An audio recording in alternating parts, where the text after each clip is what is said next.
Las lágrimas corrían por las mejillas de mi pequeña Isabela mientras sostenía los pedazos rotos de su proyecto de ciencias.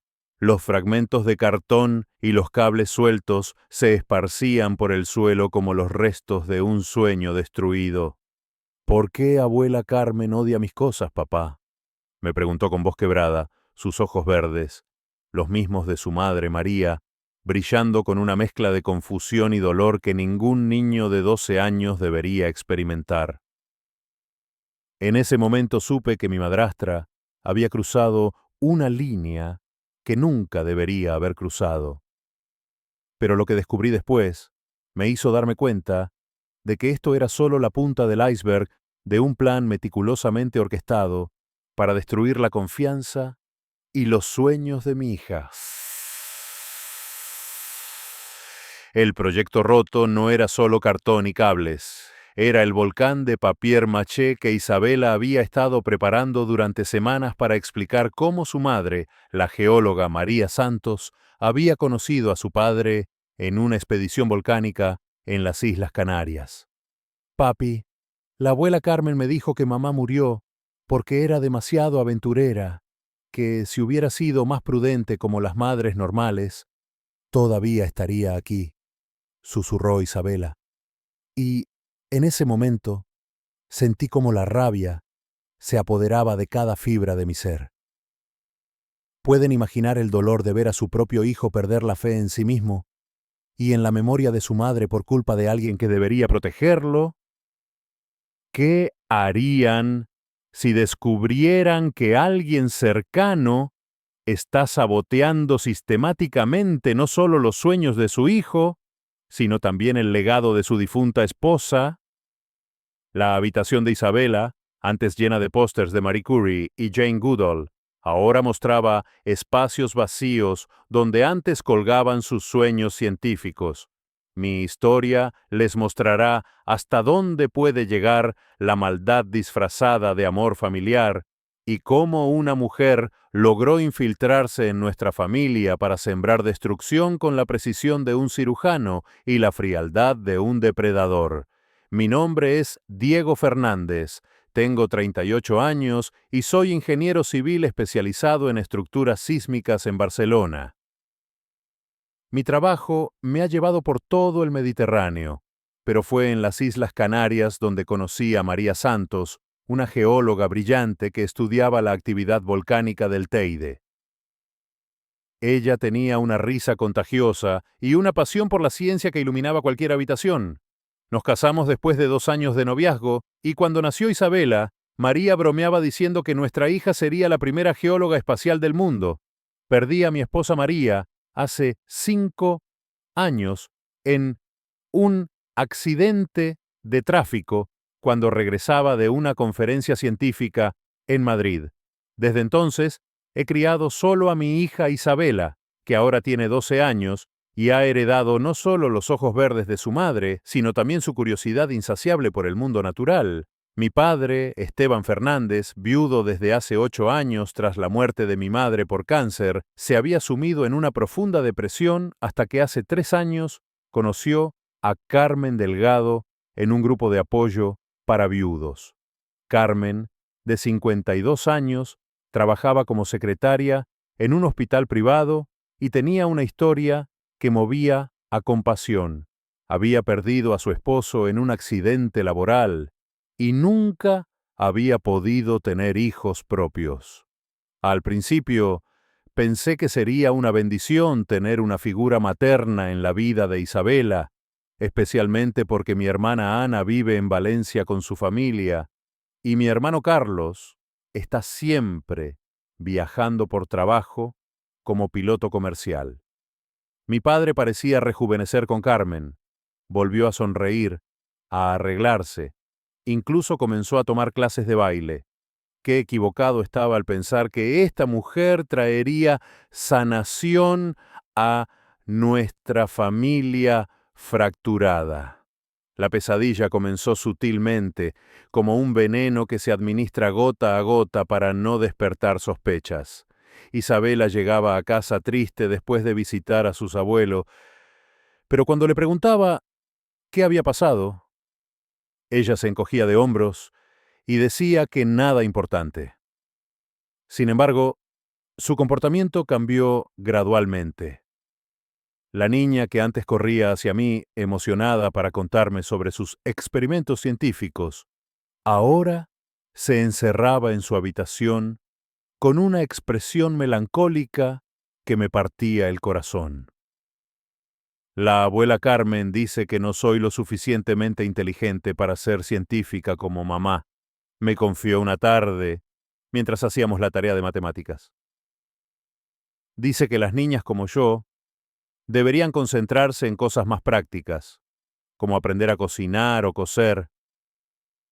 Yo atribuía estos comentarios a diferencias generacionales, pensando que Carmen, criada en una época diferente, simplemente no entendía las aspiraciones modernas de las niñas.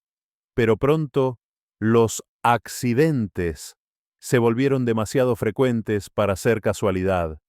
El proyecto de ciencias de Isabela sobre cristales, inspirado en los estudios mineralógicos de su madre, desapareció misteriosamente la noche antes de la presentación.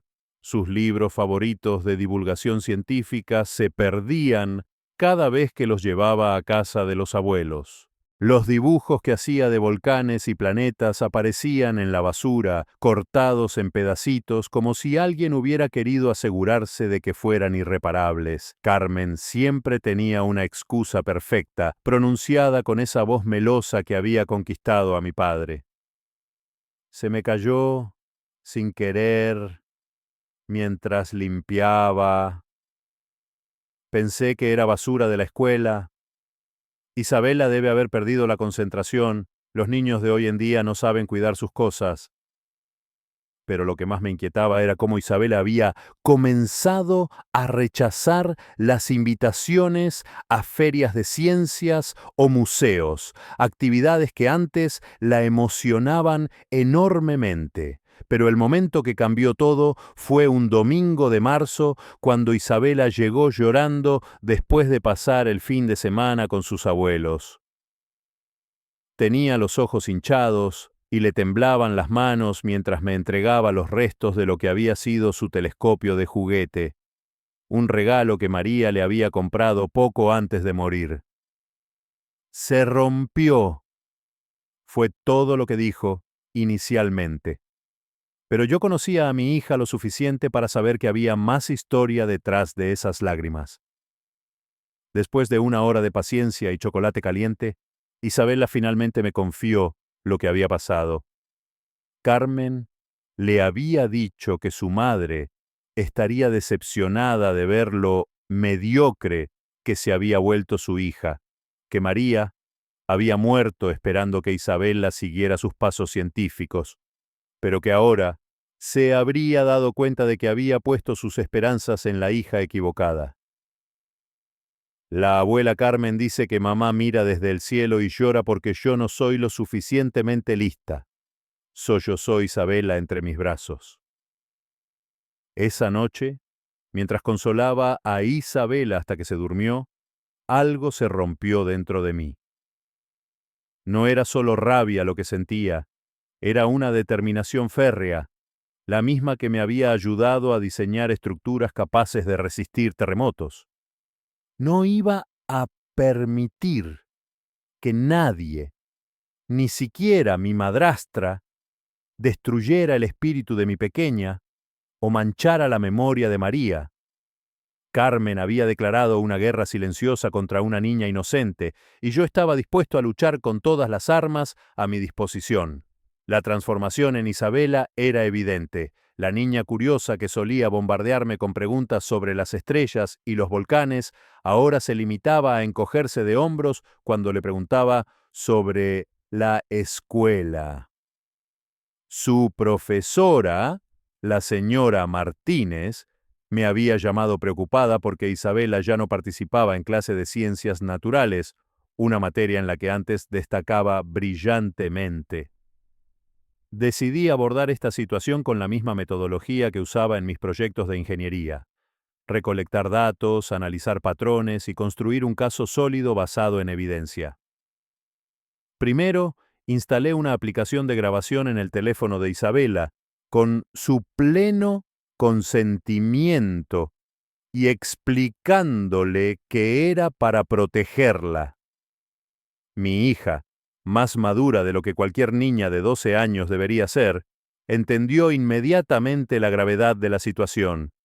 También comencé a hacer preguntas discretas a los vecinos de mi padre. Doña Mercedes, la anciana del apartamento de al lado, me contó que había escuchado gritos y llantos de niño provenientes del apartamento de mi padre durante las visitas de Isabela. Pensé que eran berrinches normales de niños, me confesó. Pero ahora que lo mencionas, esos llantos sonaban más a dolor que a capricho. Mi investigación sobre el pasado de Carmen reveló información perturbadora. A través de contactos en el hospital, donde trabajaba, descubrí que había tenido varios conflictos con compañeras de trabajo que tenían hijos pequeños. Una enfermera, Patricia Ruiz, me contó confidencialmente que Carmen solía hacer comentarios hirientes sobre los hijos de sus colegas. Siempre encontraba la manera de criticar a los niños, decía que eran malcriados, tontos o problemáticos. Al principio pensábamos que era porque no podía tener hijos propios y le dolía, pero después nos dimos cuenta de que realmente disfrutaba lastimando a los padres a través de sus hijos. Los resultados de las grabaciones fueron devastadores. En ellas, Carmen decía cosas que me helaron la sangre. Tu padre te miente cuando dice que eres especial, Isabela. Los niños como tú, sin madre real, nunca llegan lejos en la vida. Tu madre era una tonta por estudiar ciencias en lugar de quedarse en casa como una mujer decente. Mira cómo terminó, muerta y abandonándote. Si fueras realmente inteligente, ya habrías entendido que no sirves para la ciencia. Pero había algo más escalofriante. Carmen había tenido problemas similares con los hijos de sus ex parejas anteriores. A través de redes sociales y búsquedas públicas, encontré a Roberto Medina, un hombre que había estado casado con Carmen durante 2 años. Su testimonio me confirmó mis peores sospechas. Carmen tenía un patrón sistemático de comportamiento destructivo hacia los niños que no eran biológicamente suyos, como si necesitara eliminar cualquier competencia por el afecto de su pareja. Mi padre, Esteban, estaba completamente ciego ante la verdadera naturaleza de Carmen, envuelto en lo que los psicólogos llaman niebla emocional. Cuando intenté hablar con él sobre el comportamiento de su esposa hacia Isabela, me defendió con una vehemencia que me sorprendió. Carmen ama a Isabela como si fuera su propia nieta, insistía, sus ojos brillando con la desesperación de un hombre que había encontrado una segunda oportunidad en el amor y no estaba dispuesto a cuestionarla. Diego, entiendo que el dolor por la pérdida de María te haga ver fantasmas donde no los hay, me decía con esa condescendencia paternalista que tanto me irritaba. Carmen ha sido un ángel en mi vida. Me salvó de la depresión después de perder a tu papá. Tu mano voy permitir que tus paranoias destruyan mi felicidad. Era frustrante ver cómo el hombre que me había enseñado a ser crítico y analítico ahora se negaba a ver la evidencia que tenía frente a sus ojos.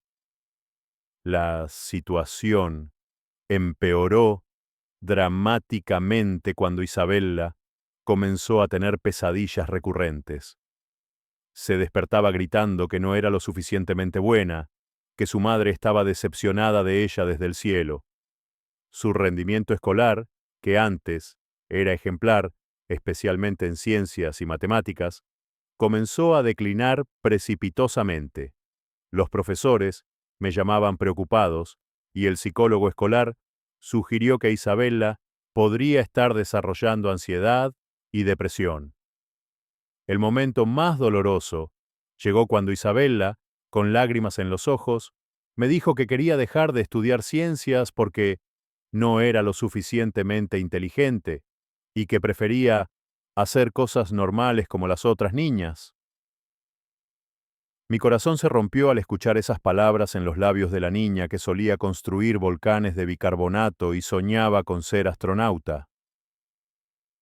Carmen estaba logrando su objetivo con una precisión quirúrgica: destruir no solo la autoestima de mi hija, sino también su conexión con el legado científico de su madre.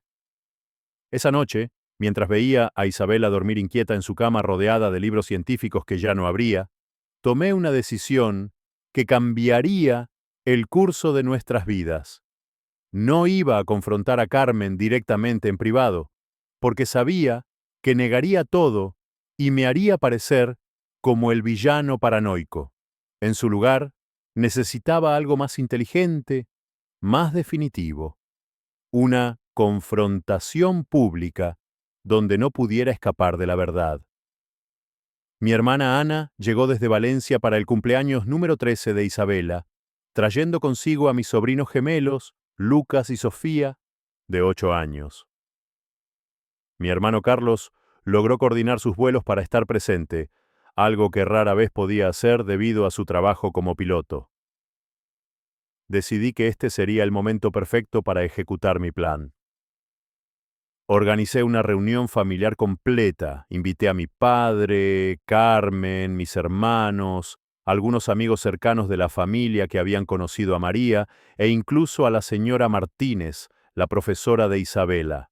Durante la semana previa, trabajé incansablemente preparando un video que presentaría como un homenaje especial a Isabella y a su madre. Compilé no solo las grabaciones de audio donde se escuchaba claramente la voz cruel de Carmen, sino también videos de Isabella antes y después de la llegada de Carmen a nuestras vidas. El contraste era devastador. La niña radiante y curiosa se había transformado en una criatura apagada y temerosa. Quiero mostrarles algo especial por el cumpleaños de Isabella, anuncié después de la cena, conectando discretamente mi laptop al televisor de la sala. He estado recopilando algunos momentos familiares para hacer un tributo a cómo Isabella ha crecido y a la influencia que diferentes personas han tenido en su vida. La expectativa en la sala era palpable. Todos esperaban un video emotivo y nostálgico. Carmen incluso sonrió con esa expresión dulce que había perfeccionado para las ocasiones públicas. Lo que siguió fue una hora de material cuidadosamente editado que exponía la verdadera naturaleza de Carmen con la claridad de un documental forense. Comencé mostrando videos de Isabella antes de que Carmen entrara en nuestras vidas. Una niña radiante, explicando experimentos científicos, construyendo maquetas del sistema solar, riendo mientras mezclaba sustancias químicas inofensivas para crear volcanes efervescentes. Su felicidad era contagiosa, y vi cómo los invitados sonreían, recordando a la Isabella que conocían.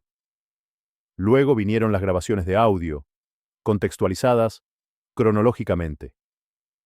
La primera vez que se escuchó la voz de Carmen diciendo: «Los niños como tú nunca llegan lejos». El silencio en la sala se volvió tenso. Cuando reproduje el audio donde Carmen le decía a Isabella que su madre habría estado decepcionada de ella, mi hermana Ana ahogó un grito de horror. Las grabaciones mostraban un patrón escalofriante de abuso psicológico sistemático, comentarios diseñados específicamente para destruir la autoestima de una niña vulnerable. Pero la parte más devastadora del video vino al final. Una grabación reciente donde Isabella, hablando conmigo después de una visita particularmente traumática, decía entre sollozos: «Papi, Tal vez la abuela Carmen tiene razón y yo no sirvo para nada. Tal vez mamá se fue porque sabía que yo no era lo suficientemente buena. El silencio en la sala era ensordecedor. El único sonido era el de mi padre respirando agitadamente, con los ojos fijos en la pantalla, como si no pudiera creer lo que estaba viendo. Carmen intentó negar todo con la desesperación de alguien que ve su máscara siendo arrancada públicamente. Estas grabaciones están editadas fuera de contexto. Diego está loco de dolor y está inventando todo esto para hacerme quedar mal.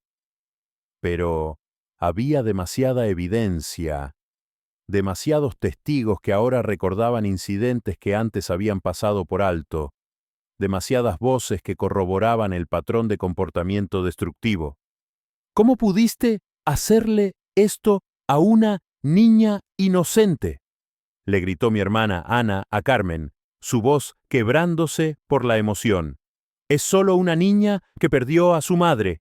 ¿Qué clase de monstruo ataca a un niño huérfano? Mi hermano Carlos, normalmente tranquilo y diplomático, se había puesto de pie con los puños cerrados, claramente luchando por controlar su ira. Mi padre se levantó lentamente y por primera vez en 3 años vi al hombre que realmente era. No el anciano enamorado que había estado ciego por amor, sino el abuelo protector que siempre había sido. La transformación en su rostro fue terrible de presenciar. «Sal de mi casa», le dijo a Carmen con una voz que temblaba de ira y dolor. «Ahora mismo. Y no vuelvas nunca». Carmen se fue esa noche gritando que éramos todos unos ingratos malagradecidos, que solo había tratado de enderezar a Isabela porque veía que se estaba convirtiendo en una niña mimada y caprichosa. Sus últimas palabras antes de irse fueron particularmente venenosas. «Te arrepentirás, Esteban. Esa niña te traerá problemas cuando crezca, igual que su madre problemática». Pero ya nadie la escuchaba. Su poder de manipulación se había evaporado completamente ante la evidencia irrefutable de su crueldad. En los días que siguieron a esa confrontación, mi padre cayó en una depresión más profunda que la que había experimentado tras la muerte de mi madre. El peso de la culpa por haber permitido que Carmen lastimara a Isabela era abrumador para él. Vino a vivir con nosotros temporalmente, y fue doloroso ver cómo se castigaba a sí mismo día tras día. «Perdóname, Diego», me decía llorando cada noche. «Debí haberte escuchado desde el principio. Fallé como abuelo, fallé como padre». Isabela necesitó varios meses de terapia intensiva con la doctora Laura Méndez, una psicóloga especializada en trauma infantil. Los primeros meses fueron especialmente difíciles. Isabela había internalizado tanto los mensajes destructivos de Carmen que realmente creía que no era lo suficientemente inteligente para estudiar ciencias. Trabajamos juntos, la doctora Méndez, mi padre y yo, para reconstruir la confianza de Isabela paso a paso. El punto de inflexión llegó cuando Isabela encontró una caja de cartas que María había escrito para ella antes de morir. Cartas que debían abrirse en diferentes ocasiones especiales. Una de ellas, marcada «Para cuando tengas dudas sobre tu inteligencia», contenía palabras proféticas de María. «Mi querida Isabela, si alguna vez alguien te dice que no eres lo suficientemente inteligente, recuerda que la inteligencia no se mide solo por las calificaciones o por lo que otros piensan. Tú tienes la curiosidad de un científico nato, y eso es más valioso que cualquier título». Lentamente, muy lentamente, Isabela volvió a sonreír, a hacer preguntas sobre el mundo natural, a soñar con ser científica como su madre. Su primer proyecto después del incidente, un estudio sobre la bioluminiscencia, inspirado en las medusas que había visto en un documental, Ganó el primer lugar en la feria de ciencias de su escuela. Cuando subió al podio para recibir su premio, vi en sus ojos el mismo brillo que había heredado de María. Un año después del incidente, recibí una llamada que confirmó mis peores sospechas sobre Carmen. Era Patricia Ruiz, la enfermera del hospital que me había dado información inicial sobre Carmen. Diego, quería que supieras que Carmen intentó conseguir trabajo en nuestro hospital de nuevo después de que la despidieron de otro lugar por problemas con familias de pacientes pediátricos. Gracias a tu historia, pudimos alertar a la administración sobre su historial. No la contrataron. Pero la llamada más reveladora vino de Roberto Medina, el ex esposo de Carmen que había encontrado durante mi investigación inicial. Vi las noticias locales sobre lo que pasó con tu familia, me dijo. Quería que supieras que Carmen le hizo lo mismo a mi hijo Miguel cuando estuvimos casados. Destrozó su autoestima tanto que necesitó años de terapia psicológica para recuperarse. Gracias por tener el valor de exponerla públicamente. Tal vez ahora otras familias estén a salvo. Resultó que Carmen tenía un historial documentado de este tipo de comportamiento que se extendía por más de una década. Había dañado a varios niños a lo largo de los años, siempre usando las mismas tácticas: infiltrarse en familias vulnerables, ganarse la confianza de los adultos y luego atacar sistemáticamente la autoestima de los niños. Lo más perturbador era cómo lograba manipular cada situación para aparecer como la víctima incomprendida cuando sus acciones finalmente salían a la luz. Hoy, 3 años después de esa confrontación que cambió nuestras vidas, Isabela tiene 15 años y es una estudiante brillante, con sueños renovados de estudiar astrofísica en la Universidad Complutense de Madrid, la misma universidad donde su madre había estudiado geología. Su habitación volvió a llenarse de pósters científicos, libros de divulgación y experimentos caseros que llena la casa de aromas químicos interesantes. Mi padre encontró el amor nuevamente con Elena Vázquez, una profesora jubilada de biología que había enviudado hace 5 años. La diferencia entre Elena y Carmen es abismal. Elena adora genuinamente a Isabela, la alienta en sus estudios científicos e incluso le enseña técnicas de laboratorio que aprendió durante sus años como educadora. Ver a Isabela y Elena trabajar juntas en experimentos de química me recuerda dolorosamente lo que podría haber sido la relación entre Isabela y María si el destino hubiera sido diferente. En cuanto a Carmen, supimos por conocidos mutuos que intentó acercarse a otra familia monoparental con niños pequeños en un barrio diferente de Barcelona. Esta vez, sin embargo, las redes sociales y el boca a boca habían funcionado en su contra. Las madres del barrio ya conocían su historia y la manera en que había dañado a Isabela. Nadie le dio una segunda oportunidad de infiltrarse en sus familias. La lección más importante que aprendí de toda esta experiencia traumática es que nunca debemos subestimar el daño psicológico que los adultos pueden causar a los niños con sus palabras y acciones aparentemente inofensivas. Como padres, especialmente como padres solteros, es nuestro deber inquebrantable proteger a nuestros hijos no solo de los peligros obvios del mundo, sino también de aquellos que se disfrazan de cuidadores amorosos.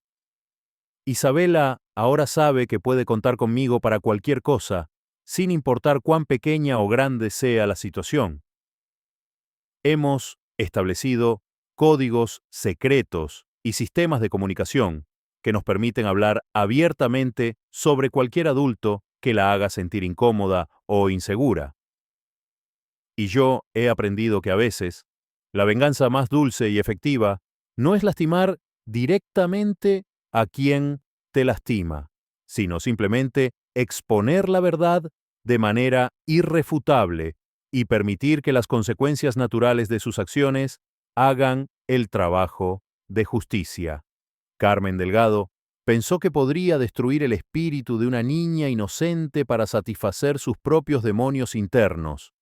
En lugar de lograr su objetivo destructivo, solo consiguió fortalecer el vínculo inquebrantable entre padre e hija, unir a nuestra familia extendida en un propósito común de protección y demostrar una vez más que la verdad, por dolorosa que sea de revelar, siempre encuentra la manera de salir a la luz y hacer justicia. Gracias por ver hasta el final. Espero que hayas disfrutado de esta historia. Si fue así, no dudes en dar like al video y compartirlo con tus amigos también. Suscríbete a nuestro canal y activa la campana de notificaciones para más historias fascinantes como esta. La lealtad, la traición y la redención son temas que nos tocan a todos de alguna manera. La historia de Manuel nos muestra que incluso en los momentos más oscuros podemos encontrar la fuerza para seguir adelante y reconstruir nuestra vida. Recuerda que cada semana subimos nuevas historias de vida real que te inspirarán, te sorprenderán y te harán reflexionar. Que tengas un excelente día y nos vemos en la próxima historia.